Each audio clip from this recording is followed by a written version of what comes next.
Okay, imagine a plan to completely wipe out a country's national debt. And get this, not by raising your taxes and definitely not by printing more money. Instead, it uses a completely private system. Sounds pretty wild, right?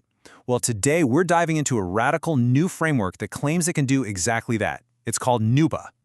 Now, the thinking behind this whole thing is really urgent. The source material basically lays out a stark choice. Either we find a new path forward, or we face a total systemic collapse. It's arguing that our global economy is right on the brink, where the systems we all depend on just stop working. And to really get a sense of how massive this problem is, just look at the United States. We're talking about a national debt of over $40 trillion. I mean, that's a number so big it's almost meaningless, and it's just climbing higher every single second. And look, this is not just an American problem, not by a long shot. Take Nigeria. Public debt has skyrocketed past 153 trillion naira. The source calls this a global pandemic of debt. For some countries, it's a trap. They're too dependent on oil. For others, it's a spending problem. But the bottom line is, for everyone, it's a disaster waiting to happen. So what's the usual government playbook when this happens? Right, just print more money to cover the bills. But the NUPA framework says this is a death spiral. They call it debt-driven inflation. It means your money buys less and less. Prices for everything go through the roof, and the entire system starts ticking like a time bomb. And this is where NUPA just completely flips the script. This isn't a new law, it's not another government agency. It's described as a private economic operating system.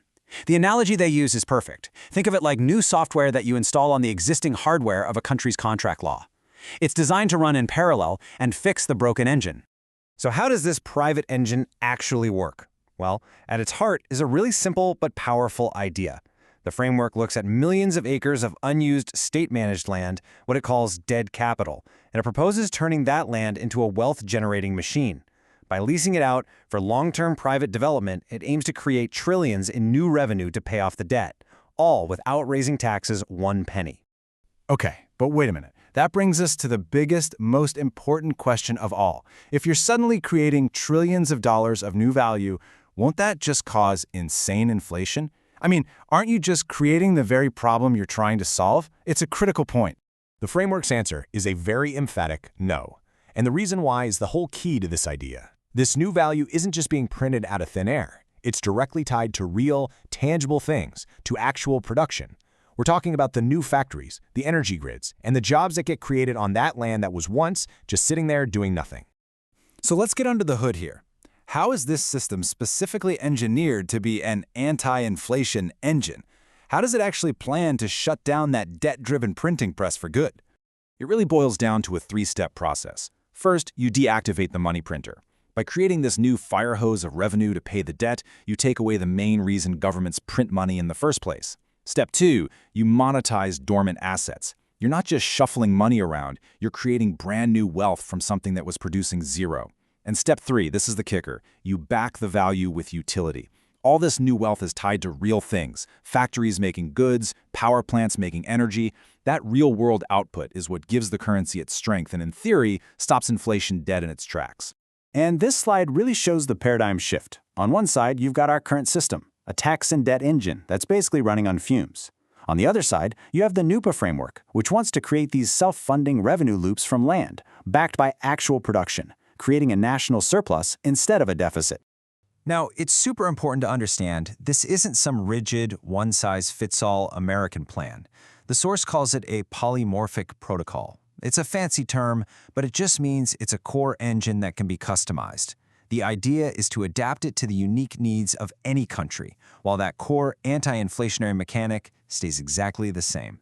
And here's a perfect example of that. In the proposed U.S. model, the revenue is split 40-40-20, partly to deal with historical issues. But for the Nigerian model, NUPA-NG, it's a totally different 80-20 split that's designed to bypass federal bureaucracy and send money directly to local communities to build trust. So, see? The way the money flows changes, but the engine generating that value, turning idle land into production, that anti-inflation core remains identical.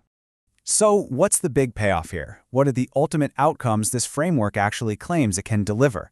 Well, the source material calls it a post-scarcity operating system, and it gives us a really clear head-to-head comparison against the path we're on now. And the comparison is pretty stark.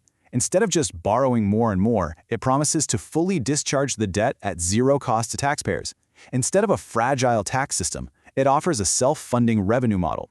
And most importantly, it replaces the massive risk of hyperinflation with a system that's naturally cooled by real production.